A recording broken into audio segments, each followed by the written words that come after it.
ಬೆಂಗಳೂರಿನ ಬಗಲಗುಂಟೆ ಎಟಿಎಂನಲ್ಲಿ ದರೋಡೆ ಪ್ರಕರಣಕ್ಕೆ ಸಂಬಂಧಪಟ್ಟಂತೆ ಸೆಕ್ಯೂರ್ ವೆಲ್ ಕಂಪನಿಯ ಸಿಬ್ಬಂದಿಯೇ ಪ್ರಮುಖ ಆರೋಪಿ ಅನ್ನೋದು ತಿಳಿದುಬಂದಿದೆ.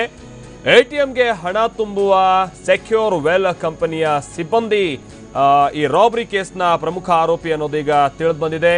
ಘಟನೆಯಲ್ಲಿ ಚಾಕು ಇರಿತಕ್ಕೆ ಒಳಗಾಗಿದ್ದ ಸಾಗರ್ ಈತ ಆರೋಪಿ ಅಂತೇಳಿ ತಿಳಿದುಬಂದಿದೆ. ತನ್ನ ಸ್ನೇಹಿತರಿಂದಲೇ ಚಾಕು ಇರಿಸಿಕೊಂಡು ನಾಟಕ ಆಡಿದ್ದ ಈತ ಅಂತಲೂ ಕೂಡ ತಿಳಿದುಬಂದಿರುವಂತಹ ಮಾಹಿತಿ. ಜಾಲಹಳ್ಳಿ ಕ್ರಾಸ್ ಎಟಿಎಂನಲ್ಲಿ ಹಣ ತುಂಬಿಸುವಂತ ಮಾಹಿತಿ ಇರುತ್ತೆ. ಪೀಣ್ಯ ಮಾರ್ಗದಲ್ಲಿ ಬರುವಂತಹ ಸಂದರ್ಭದರಿಗೆ ಈ ವಿಚಾರವನ್ನ ಸಾಗರ್ ಹೇಳಿರ್ತಾನೆ. ತನ್ನ ಸ್ನೇಹಿತರಿಗೆ ಮೊದಲೇ ಆರೋಪಿ ಸಾಗರ್ ತಿಳಿಸಿರ್ತಾನೆ. ಪೀಣ್ಯ ಸರ್ವಿಸ್ ರಸ್ತೆಯಲ್ಲಿ ದರೋಡೆಗೆ ಪ್ರಯತ್ನಿಸಿ ವಿಫಲರಾಗಿರ್ತಾರೆ. ಬಳಿಕ ಬಗಲಗುಂಟೆ ಎಟಿಎಂ ಬಳಿ 18.5 ಲಕ್ಷ ದರೋಡೆ ಮಾಡಲಾಗಿರುತ್ತೆ. ಈ ವೇಳೆ ಚಾಕುವನ್ನ ಇರಿಸಿಕೊಂಡು ನಾಟಕ ಆಡಿರ್ತಾನೆ ಸಾಗರ್. ವಾಹನದಲ್ಲಿದ್ದಂತ ಅಷ್ಟು ಹಣ ದರೋಡೆಗೆ ಸಂಚನ್ನ ರೂಪಿಸಿದ್ರು. ಮಂಡ್ಯ ಪೊಲೀಸರ ಕೈಗೆ ಸದ್ಯ ಸಿಕ್ಬಿದ್ದಿರುವಂತಹ ಆರೋಪಿಗಳ ಪೈಕಿ ನಿತಿನ್ ಅನ್ನುವಂತಹ ವ್ಯಕ್ತಿ ಈಗ ತಪ್ಪೊಪ್ಕೊಂಡಿದ್ದಾನೆ ಅನ್ನುವಂಥದ್ದು ತಿಳಿದು ಬಂದಿರುವಂತಹ ಮಾಹಿತಿ. ಇದು ಬೆಂಗಳೂರಿನಲ್ಲಿ ಮೊನ್ನೆ ನಡೆದಿದ್ದಂತಹ ಒಂದು ರಾಬರಿ ಪ್ರಕರಣ. ಎಟಿಎಂಗೆ ಹಣವನ್ನ ತುಂಬಿಸೋಕೆ ಹೋಗ್ತಾ ಇದ್ದಂತಹ ಸಂದರ್ಭದಲ್ಲಿ ಒಂದು ರಾಬರಿ ನಡೆದಿರುತ್ತೆ. ಈ ಸಂದರ್ಭದಲ್ಲಿ ಸೆಕ್ಯೂರಿಟಿ ಏಜೆನ್ಸಿಯ ಸಿಬ್ಬಂದಿಗೆ ಚಾಕುವನ್ನ ಇರಿದು ಹಣವನ್ನ ಡಕಾಯಿತರು ಕಳ್ಳತನ ಮಾಡಿದ್ದಾರೆ ಅನ್ನುವಂಥದ್ದು ಸಿಕ್ಕಿದ್ದಂತ ಪ್ರಾಥಮಿಕ ಮಾಹಿತಿ. ಆದರೆ ಆ ಸಿಬ್ಬಂದಿ ವ್ಯಕ್ತಿ ಏನಿದ್ದಾನೆ ಸಾಗರ್, ಸೆಕ್ಯೂರಿಟಿ ಏಜೆನ್ಸಿಯ ವ್ಯಕ್ತಿ, ಸೊ ಆತ ಬೇಕಂತಾನೆ ತನ್ನ ಸ್ನೇಹಿತರಿಂದ ಈ ರೀತಿಯಾಗಿ ಚೂರಿಯನ್ನ ಇರಿಸ್ಕೊಂಡು ಆ ನಂತರದಲ್ಲಿ ನನ್ನ ಮೇಲೆ ಹಲ್ಲೆ ಆಯಿತು, ನನ್ನ ಕೈಲಿ ಹಣವನ್ನು ಕಾಪಾಡ್ಕೊಳ್ಳೋಕ್ಕಾಗಲಿಲ್ಲ, ಅವರೆಲ್ಲ ಹಣವನ್ನು ಕಿತ್ಕೊಂಡು ಪರಾರಿಯಾದರು ಅನ್ನುವಂಥ ರೀತಿಯಲ್ಲಿ ಬಿಂಬಿಸೋಕೆ ಈತ ಪ್ರಯತ್ನ ಪಟ್ಟಿದ್ದ ಅನ್ನುವಂಥದ್ದು ಸಿಕ್ಕಿರುವಂಥ ಮಾಹಿತಿ. ಈಗ ಈ ಬಗ್ಗೆ ಮತ್ತಷ್ಟು ಮಾಹಿತಿಯನ್ನು ಕೊಟ್ಟರೆ ನಮ್ಮ ಪ್ರತಿನಿಧಿ ಸುನಿಲ್, ಬಹುಶಃ ಈ ಹಿಂದೆನೂ ಕೂಡ ಇದೇ ರೀತಿಯಾದಂಥ ಘಟನೆ ಆದಂತಹ ಸಂದರ್ಭದಲ್ಲಿ ಸೆಕ್ಯೂರಿಟಿ ಏಜೆನ್ಸಿ ವ್ಯಕ್ತಿ ಮೇಲೇನೆ ಹಲ್ಲೆ ಆಗಿತ್ತು. ಅಲ್ಲೂ ಕೂಡ ಆತ ಈ ರಾಬರಿ ಪ್ರಕರಣದ ಪ್ರಮುಖವಾದಂಥ ಆರೋಪಿ ಅನ್ನೋದು ತಿಳಿದು ಬಂದಿತ್ತು. ಎಗೈನ್ ಅದೇ ರೀತಿಯಾದಂತಹ ಮತ್ತೊಂದು ಪ್ರಕರಣ ಈಗ ಮತ್ತೆ ಬೆಂಗಳೂರಲ್ಲಿ ನಡೆದಿರೋದು. ಹೇಗೆ ಪೊಲೀಸರಿಗೆ ಈಗ ಮಾಹಿತಿ ತಿಳಿದು ಬರ್ತಾ ಇದೆ? ಇಷ್ಟೆಲ್ಲ ನಾಟಕ ಆಡಿದಂಥ ಸಾಗರ್ರೇ ಆರೋಪಿ ಅನ್ನುವಂಥ ವಿಚಾರ ಸುನಿಲ್.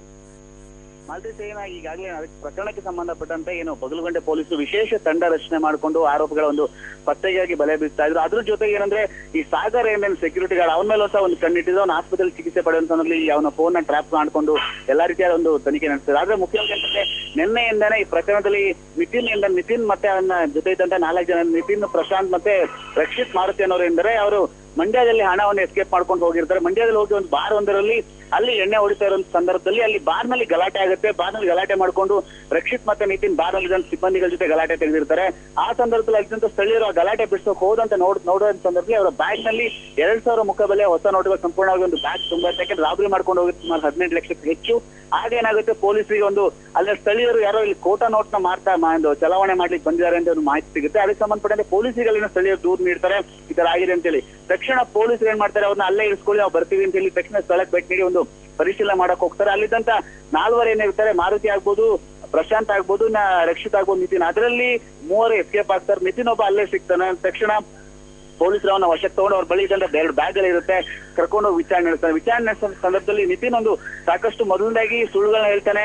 ಇದು ನಮ್ಮ ಮನೆಯದು ಒಂದು ಜಮೀನ್ ಮಾಡಿರುವಂತ ದುಡ್ಡು, ಇದು ಯಾರ್ದು ಅಲ್ಲ, ನನ್ನ ಸ್ನೇಹಿತರು ಎದುರು ಹೋಗಿದ್ದಾರೆ ಅನ್ನೋ ವಿಚಾರ ಹೇಳ್ತಾನೆ. ಆದ್ರೆ ಪೊಲೀಸರು ಪೊಲೀಸ್ ರೀತಿಯಲ್ಲಿ ಒಂದು ವರ್ಕೌಟ್ ಮಾಡಿದಂತ ಸಂದರ್ಭದಲ್ಲಿ ಸ್ಫೋಟಕ ಒಂದು ಮಾಹಿತಿ ಹೊರಾಗ್ತಾನೆ. ಯಾಕಂದ್ರೆ ಸಂಪೂರ್ಣವಾಗಿ ಪ್ರಕರಣ ಹೆಂಗ್ ನಡೀತು ಅಂತ ಹೇಳ್ತಾ ನೋಡ್ತಾ ಹೋದ್ರೆ ನಾವು ಮಲ್ತೇಶ್, ಏನಾಗುತ್ತೆ, ಈ ಸಾಗರ್ ಎಂದಾನೆ ಸೆಕ್ಯೂರಿಟಿ ಗಾರ್ಡ್ ಕೆಲಸ ಮಾಡ್ತಿರ್ತಾರೆ. ಸಾಕಷ್ಟು ಹಣವೇನು ಗಳಿಸ್ಬೇಕು ಅಂತ ಒಂದು ಆಸೆ ಇರುತ್ತೆ. ಆ ಹಿನ್ನೆಲೆ ಒಂದು ಪ್ಲಾನ್ ಮಾಡ್ತಾನೆ ಸಾಗರು, ನನಗೆ ನೀವು ದರೋಡೆ ಮಾಡಿ ಇಷ್ಟು 26 ಲಕ್ಷ ಇಂತರಿಂದ ನಾನು ತರ್ತೀನಿ ಅಂತ ಹೇಳಿ ಘಟನೆ ನಡೆದಿನ 26 ಲಕ್ಷ ತಗೊಂಡು ಏನು ಬ್ಯಾಂಕ್ ತುಂಬಲಿಕ್ಕೆ ಹೋಗ್ತಿರ್ತಾರೆ. ಹೋಗುವ ಸಂದರ್ಭದಲ್ಲಿ ಮೊದಲನೇ ಎಲ್ಲಾ ರೀತಿಯ ಪ್ಲಾನ್ ಮಾಡ್ಕೊಂಡಿರ್ತಾರೆ. ನೀವು ನನ್ನನ್ನ ಅಟ್ಯಾಕ್ ಮಾಡ್ಬೇಕಾದ್ರೆ ಸರ್ವಿಸ್ ರಸ್ತೆಯಲ್ಲಿ ನೀವು ಅಟ್ಯಾಕ್ ಮಾಡಬೇಕು, ಜಾಲಹಳ್ಳಿ ಸರ್ವಿಸ್ ರಸ್ತೆಯಲ್ಲಿ, ಅಲ್ಲಿ ಜನ ಇರಲ್ಲ, ಮತ್ತೆ ನೀವು ಅಲ್ಲಿ ಎಸ್ಕೇಪ್ ಆಗಿಗೆ ಅನುಕೂಲ ಆಗುತ್ತೆ ಅಂತ ಹೇಳಿ. ಆದ್ರೆ 3 ಎಂದರೆ ನಿತಿನ್ ಆಗ್ಬೋದು, ರಕ್ಷಿತ್ ಮತ್ತೆ ಪ್ರಶಾಂತ್, ಸಾಗರ್, ಮಾರುತಿ ಅಂದರೆ ಹೋಗಿ ಒಂದು ವೆಹಿಕಲ್ ನ ಅಟ್ಯಾಕ್ ಮಾಡಕ್ ಮುಂದಾಗ್ತಾರೆ. ಆ ಸಂದರ್ಭದಲ್ಲಿ ಅಲ್ಲಿ ಟ್ರಾಫಿಕ್ ಪೊಲೀಸರು ಅವ್ರನ್ನ ವೆಹಿಕಲ್ ನ ಚೆಕ್ ಮಾಡ್ತಿರ್ತಾರೆ. ತಕ್ಷಣ ಭಯಗೊಂಡಂತ ಇವ್ರು ಏನ್ ಮಾಡ್ತಾರೆ, ಅಲ್ಲಿಂದ ಬಿಟ್ಟು ಮುಂದೆ ಹೋಗಿ ಒಂದು ಬಗಲಗುಂಟೆ ನಿಯರ್ ಬೈ ಅವ್ರನ್ನ ಅಟ್ಯಾಕ್ ಮಾಡ್ತಾರೆ. ಅಟ್ಯಾಕ್ ಮಾಡಿ 3 ಬಾರಿ ಒಂದು ಸ್ಟಾಪ್ ಮಾಡ್ತಾರೆ. ಸ್ಟಾಪ್ ಮಾಡಿ ಅಲ್ಲಿಂದ ಎಸ್ಕೇಪ್ ಆಗ್ತಾರೆ. ಸುಮಾರು ಸಾಗರ್ ಹೇಳಿರ್ತಾನೆ ಸೆಕ್ಯೂರಿಟಿ ಗಾರ್ಡ್ ನನ್ನ ಬಳಿ 26 ಲಕ್ಷದ ಅಷ್ಟು ತಗೊಂಡು ಹೋಗಿ ಅಂತ ಹೇಳ್ತಾನೆ. ಆದ್ರೆ ಇವ್ರು ಆತ್ರದಲ್ಲಿ ಅಲ್ಲಿನ ಜನ ಏನು ಸೇರ್ಕೊಂಡು ಒಂದು ಇನ್ಸಿಡೆಂಟ್ ಆದ ಕೂಡಲೇ ಆತ್ರದಲ್ಲಿ 18 ಲಕ್ಷ ತಗೊಂಡು ಹೋಗ್ತಾರೆ. ಅಲ್ಲಿ ಮತ್ತೇನು ಸಾಗರ್ ಇನ್ನೊಂದು ಮುಖ್ಯವಾಗಿ ಪ್ಲಾನ್ ಮಾಡಿರ್ತಾನೆ, ನನಗೆ ನೀವು ಚುಚ್ಚಿದ್ರೆ ನೀವು ನಾರ್ಮಲ್ ಆಗಿ ಚುಚ್ಚಬಾರ್ದು, ಏಟ್ ಬೀಳೋ ರೀತಿಯಲ್ಲಿ ಗಾಯಗಳಾಗೋ ರೀತಿಯಲ್ಲಿ ಒಂದು ನೀವು ಹಲ್ಲೆ ಮಾಡ್ಬೇಕು. ಯಾಕಂದ್ರೆ ಪೊಲೀಸರಿಗೆ ಅನುಮಾನ ಬರಲ್ಲ, ಅನುಮಾನ ಬಂದ್ರೆ ಮತ್ತೆ ನಾನು ಸಿಕ್ಕಾಕೊಂತೀನಿ. ಈ ಒಂದು ಇನ್ಸಿಡೆಂಟ್ ಅಲ್ಲಿ ಅನುಮಾನ ಬಂದಿಲ್ಲ ಅಂತಂದ್ರೆ ನನ್ನ ಆಸ್ಪತ್ರೆ ನಾನು ಚಿಕಿತ್ಸೆ ಎಲ್ಲ ಮುಗಿಸ್ಕೊ ಬಂದ ನಂತರದಲ್ಲಿ ನಾನು ಎಲ್ಲ ನೋಡ್ಕೊಂತೀನಿ, ನೀವು ಆರಾಮಾಗಿ ದುಡ್ಡಿಂದ ತಗೊಂಡು ಹೋಗಿರಿ, ಆನಂತರ ನಿಮ್ಮನ್ನ ಭೇಟಿ ಆಗ್ತೀನಿ. ಅದಕ್ಕಿಂತ ಮುಖ್ಯವಾಗಿ ನೀವು ಎಲ್ಲೂ ಯಾರಿಗೂ ಕಾಣಿಸ್ಕೋಬೇಡಿ ಅಂತ ಹೇಳಿರ್ತಾನೆ. ಅದ್ರ ಜೊತೆಗೆ ಈ ಎಲ್ಲಾ ಇನ್ಸಿಡೆಂಟ್ ಗಳ ಬೆಳವಣಿಗೆಯಲ್ಲಿ ಇವನೇ ಖುದ್ದಾಗಿ ಒಂದು ಕಂಪ್ಲೇಂಟ್ ಕೊಡ್ತಾನೆ, ನನಗೆ ಈ ತರ ಹಲ್ಲೆ ಮಾಡಿದ್ರು ಅಂತ ಹೇಳಿ.